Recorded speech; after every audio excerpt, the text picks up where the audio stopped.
Hello again, guys. Welcome back to my studio for another day of Happy Arting with Mary. Hope you all are doing well today. I actually am feeling a little bit better today. I took the time yesterday to do my calendar like I haven't been doing the past month and write down things that I wanted to do. And I've had success getting things done, and I enjoy checking things off of a list, so it makes me feel better. So that's what I have been doing today. Those of you who are my patrons on Patreon at the More Than Messy level, which is the $25 level, your ephemera packs are in the mail, so you will have some goodies coming to you. Those of you who are interested, go ahead and check out my tiers on Patreon. The top tier, which is the $25 tier, gets you everything plus a pack of stuff I mail you every month. So you get happy mail. Might be a good time to get something in the mail that's exciting. So a little bit of show and tell first. I just got these two paints in the mail. I've used Arteza before, but I haven't. A lot of people go crazy for their gold, so I wanted to try that one. And then while I was out there, I noticed that they had Pearl Chartreuse, which is basically like shiny lime. So I have to try that one too. I actually really like these Artezas on my gel plate. So we may play around with the gel plate in a couple days. So I'm just going to set those over there. And then I think I mentioned in the last video that I was waiting for a book, and this was the book I was waiting for. Called Painting Masterclass. It's by Susie Hodge, and I actually got it used on Amazon for about half of the price as new. And I don't think it's actually been used, because when I open it, the spine has not been cracked at all. So I have a feeling somebody may have bought this book and then never used it. But fine for me. But the reason I wanted this was it's Creative Techniques of 100 Great Artists. So as you go through, it's broken out by genre. So nudes, figures, landscapes, heads, fantasy, and then they have a whole chapter on abstracts. So as you go through, each artist has a page. And then it tells you a little bit about their painting. This is actually the introduction. Let's get to an artist. Here we go. Francisco Goya. So it'll show one of the paintings. It gives you some history of the painting, tells you when he painted it. It always amazes me that people take 4, 5, 6 years to do a painting. Unless they're like me and they start it 1 year and then they put it in the corner and they forget about it for 4 years. But I have a feeling he might have actually been working on it.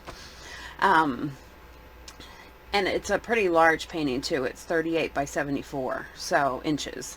So pretty sizable painting.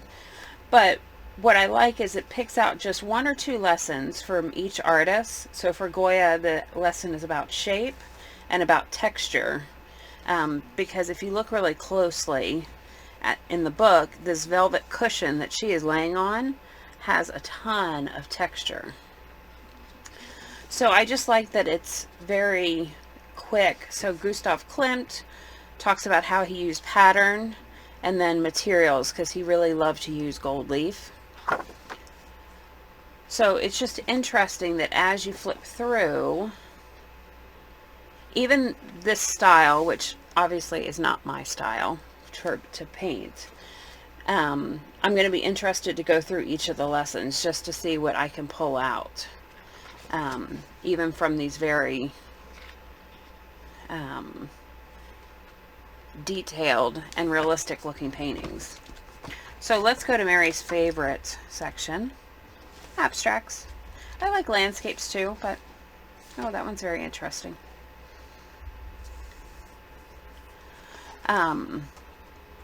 But to come in here and look at the abstracts, Marc Chagall, learning about shape, about pattern, what materials they used. So it's just going to be interesting There's my beloved Frida. So it's going to be interesting to go through and see what I can pick up from artists who are really nothing like me. It's also interesting because once you get through the artist, it also has a list of other artists to check out. So for example, Frida sends me to Eva Gonzalez, Georgia O'Keeffe, and Vincent van Gogh. So you can start to see similarities. Even if their styles are completely different, somehow in how they use shape or texture or color may be very similar. So this is going to be a fun book. It reminds me a little bit of a textbook, but a fun textbook. So, and obviously it's going to take me a little while to go through, and we'll see what I end up doing with it. But wanted to share that with you. That's my new book that I'm going to go through. And then, the other thing I was going to show you was Diane Reevely is doing a day-by-day class on YouTube. And she actually started April 1st, but you can start whenever you want. And she's working in her little Dylusions. I believe this one's called the Dialogue. It's like a traveler's notebook size. And of course I had one that I hadn't done anything with. And so I thought, well, I'll give it a try. Usually Diane's style is not my style. But I thought, let me just do the lessons and see what I got from it. So I did her lesson on the calendar, just so I have it in there and I remember when I did this. And then I've done a full page. This is not what she told us. It's somewhat what she did, but not really. She uses a lot of her clip art, which I don't have. I have Diane's. I don't have Diane's. I have Dina, and I have Art by Marlene. They're collage books, but I don't have any collage materials from Diane. But RuPaul had been torn out of a magazine, and remember I always tell you that either side of here is a complete disaster, and actually everything in front is a disaster today too. So I had an avalanche on the left side the other day. And somehow this RuPaul that I had pulled out and thrown in the pile ended up on top. So I assume that meant that she wanted to be in the book. So there you go. And RuPaul says to stay at home. But if you follow Diane, so the first couple days she has you prep the whole book with a mini gel plate. So you get the book ready.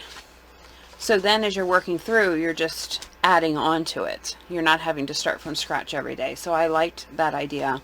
Plus I like that it's already getting kind of chunky. So we'll see what I end up doing with this. But look, I did day 1 and it's only April 20th. But I'll get there. I mean, what else do we have to do, right? So the thing I wanted to show you today was related to the homemade collage sheets we did the other day, because a lot of you told me that you enjoyed this. Many of you who had told me that you are immediately ordering this filbert brush. So it got me thinking that I showed you this on newsprint, which I told you that I liked using. But another way I like to make collage sheets is on something that's craft colored. And I've never found a pad of craft paper. So if you do, you need to tell me where you found it. But so I kind of make do. But I love a craft background with black and white on top. It's kind of one of my favorite things, which is odd because we know how much I love color. But again, I like using little pieces of this in my artwork, and it stands out so much more when you put it on a colorful background. So this is actually craft colored deli paper. You can order it off of Amazon, and I believe if you just type in craft deli sheets or craft deli paper, and it's craft with a K, that you would find them. I think I got a pack of about 100 sheets, and it wasn't super expensive. It was more expensive than the regular deli paper, but I don't use it like I mean, the regular deli paper I use for everything. I stick it between my sheets and my books and all that kind of stuff. But this brown one I really love because it's still as thin as deli paper. So you can see a little bit through it. Let's see if we can, there, you can kind of see the print behind it. So if you had something that was very contrasted behind it, you would probably be able to see through it. And I expect that when you put gel medium on this, it would become even more see-through. So craft deli paper, but if you don't have craft deli paper, you can just use craft cardstock. So that's another option too. So that's the one we're going to do today. So I'm just going to show you what I do. Again, I like circles. We know I like circles. I have a thing for circles and dots and scribbled circles and whatever. So that's the shape I like to do. Any of the shapes we did on the other pages, you can do on these. There's no rules. And there's no rule that you have to use just black and white. Again, I love the contrast. And after I did this one, it made me think of moon phases. Somehow we're waxing and waning the moon as we walk through. So this is my craft cardstock. And then what I like to use are my Tim Holtz inking tools. What are these called? You know what I'm talking about. They're the round ones. But what are they called? Are they inking tools? I think so. Gosh. But Tim Holtz. So anything round. And then for the black, again, same as the other day, I like to use this Golden High Flow in Carbon Black. If you're using your craft paints that, you know, come in containers like this, or a heavy body paint, you're just going to have to add some water, or like I said the other day, this airbrush medium will thin it out without making it too watery and breaking the pigment. And also the acrylic glazing that we talked about the other day. So both of those will work to water down a thicker paint. But I'm just using this High Flow because then I don't have to do anything to it. It's really watery, so I make sure, I'm going to try to get it on camera. So I make sure that I'm getting a lot of the paint off because I don't want it to be super slushy. But then I just put down and I twist. And I like to make them in lines for some reason. Normally my artwork's a little bit all over the place. But for some reason when I do these, I kind of like this grid pattern.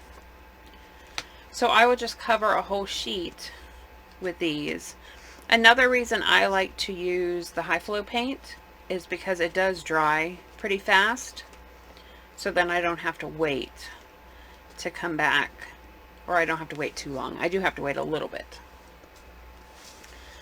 But I mean, that's how quick. And it's already seeping into the page pretty well. But I'm going to grab one that I did earlier because it's already dry. Now for the white layer, I do not use the white High Flow. It's too runny and it's too transparent. So what I actually do is I take a little squirt of the High Flow and a little squirt of my gesso.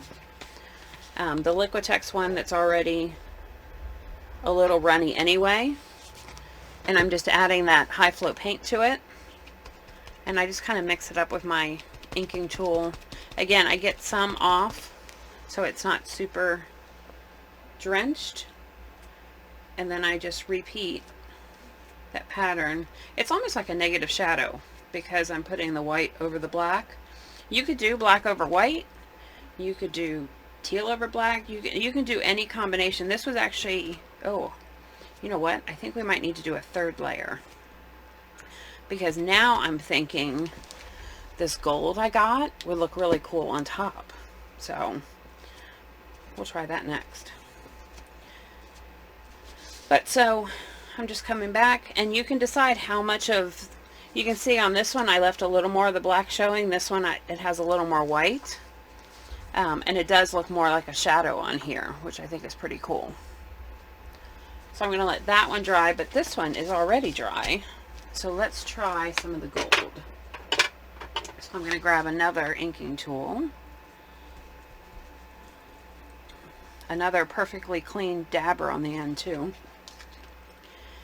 And I'm going to crack open this gold. So I'm going to add a little bit of gold to my palette, and then I'm going to grab my airbrush medium because it is a heavy body paint. So I want to go ahead and mix some of that in.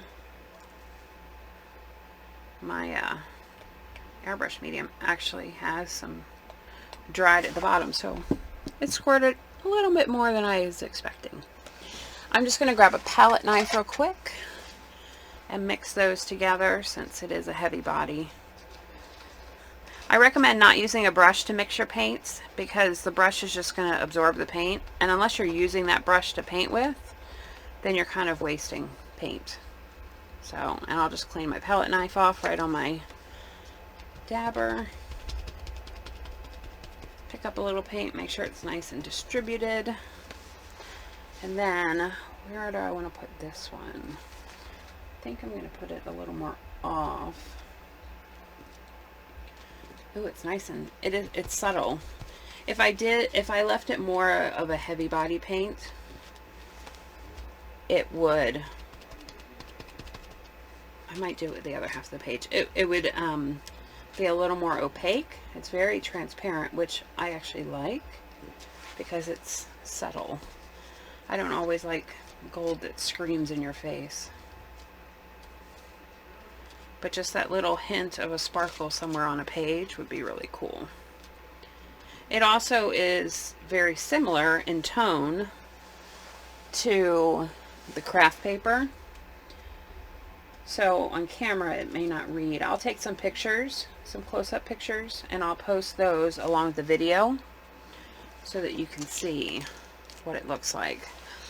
I'm going to try a little bit of this paint just straight without adding the airbrush medium and see if it is a little more opaque.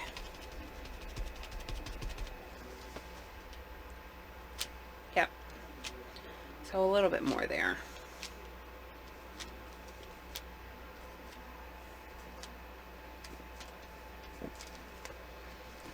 But again, the other day I talked about why I like to do this, and it's because as I go along, I like to, although I love all my friends' collage sheets and things that they offer, when I'm doing my own original artwork that I'm selling, I don't necessarily want to use somebody else's stencil or somebody else's stamp or somebody else's collage paper. I want the entire painting to be mine. So that's why I make my own collage sheets. So I will take a picture of this. This is really cool, and I do like that it's transparent, even at full strength. I may never need to use the airbrush medium with that because it is very transparent. But just to add that little bit of glimmer, I'm trying to get it to pick up on the camera. But like I said, I'll take some more in-depth pictures. But let's go ahead and, I think this is the one we did on camera, so let's go ahead and finish this. Let's try it with the new pearl chartreuse. I just want to see what it looks like. And I'm going to clean this gold dabber off as much as I can. Since it's already metallic, it won't interfere with the color too much. So let's put some of this over this black one and see what it looks like. Again, any color combination you want to do is fine. This one is also pretty transparent. You can see it on the black. Oh, and my black is not dry. Oh, look, and my gold's not dry because it just stuck to my arm. So I won't twist. Let's just press.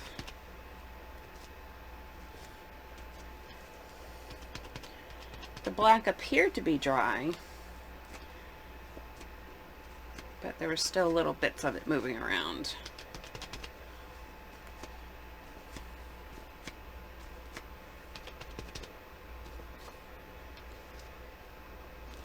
only thing about these inking tools is they absorb so much paint into the sponge. So I'm just trying to drain it out before I throw it in my bucket of water. Get as much out as I can. There. So I like that too. Not as much. I really am still just a big fan of this black and white. I just think that's so cool looking. Put that one in there. Get the gold paint off of my fingers before I put it on everything else. So the last thing, and you can leave them like this, or if you want, you can add on even more to them, just depending on how much texture you want. So usually at this point, if I want more, I go ahead and grab my Posca marker, and then for my black, I still love this Permapack. I'll use a Posca, but this is kind of my favorite. I think I like the tip on it better for some, I don't know. I don't know what I like better. But then if you want, you can add even more dots to your dots. Sometimes just repeating a pattern, but in different sizes, can be really interesting.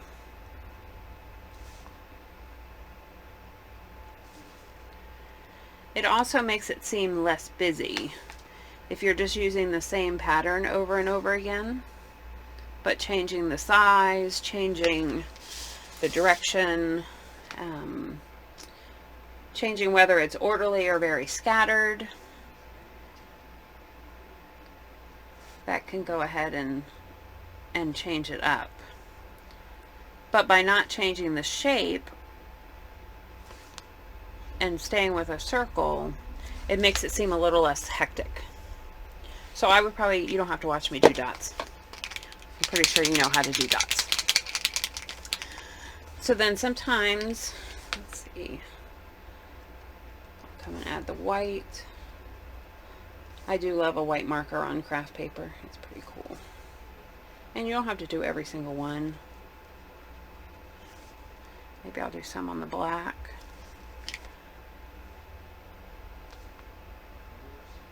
And if you had a gold pen or a silver pen, you could do this with that. So again, I mean, any colors.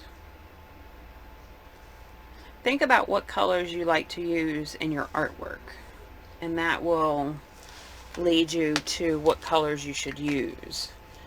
So if you're like me and you like a lot of cool colors, blues and greens, and you want your collage pieces to blend into the background so they're not so obvious, then you would do your collage papers in cool colors. If you do cool colors but you really want something that pops, then you would do the opposite. So you would go to the warm colors. And so if you think of a teal background with a poppy red on top of it, that has some really good mojo. But then if I had a teal background and I laid, you know, a green painted piece of deli paper on top of it, it would be subtle, but I could add texture that way. I could add just a slight change of color, depending on what I wanted the painting to feel like. That's a whole other lesson. And I don't know if I'm qualified to teach it, but I am qualified to teach you how to make your own collage paper. So 3 sheets, 3 different ways. And you can see this one is very orderly. This one is a little less orderly, but I could use them both. And again, remember how you layer your colors. So there's all different ways. It's just another way to create things. And remember, if you find a pad of brown craft paper, you are going to buy me one and I will reimburse you. Because then I end up with all these loose sheets, and then I tuck them in my folder, and then I usually forget that they're there until the day that I clean out the folder. So I'm looking around the desk real quick. The only other thing I want, if you guys follow me on Instagram, you've seen a lot of these pages I've been doing lately. This is a ring bound album I made. So these rings are from a Happy Planner, which was one of the planner companies. And I actually have, because a Happy Planner was one of the planners I tried before I found the perfect planner. So I have the special paper punch that you have to use with a Happy Planner that cuts out this little shape. Let me pull this one out and I'll show you. So it cuts out this little, it's almost like a shovel. It looks kind of like a shovel. So I have that paper punch. And so I decided to make my own little journal that I can keep adding pages to.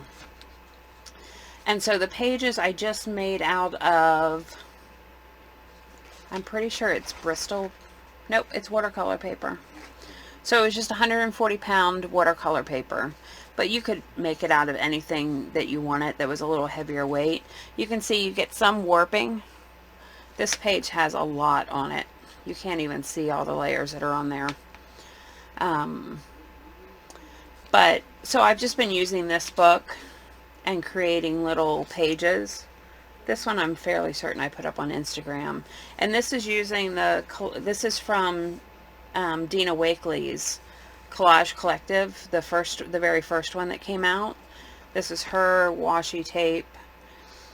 And then I use Scribble Stick to color the background. And then just another collage page. This is actually a sheet I took. One of the previous videos I pulled out a bunch of stuff from magazines that I said I was going to use. Well, this was a page that had a picture of a forest. So I actually cut it in strips lengthwise, but when I laid them down I put them widthwise, so the trees are going that way. So it's just a way of using up stuff. This is an old one that I did in class a while ago. I think it might have been the Christmas before last. But I had a bunch of these straws. It's a dimensional page.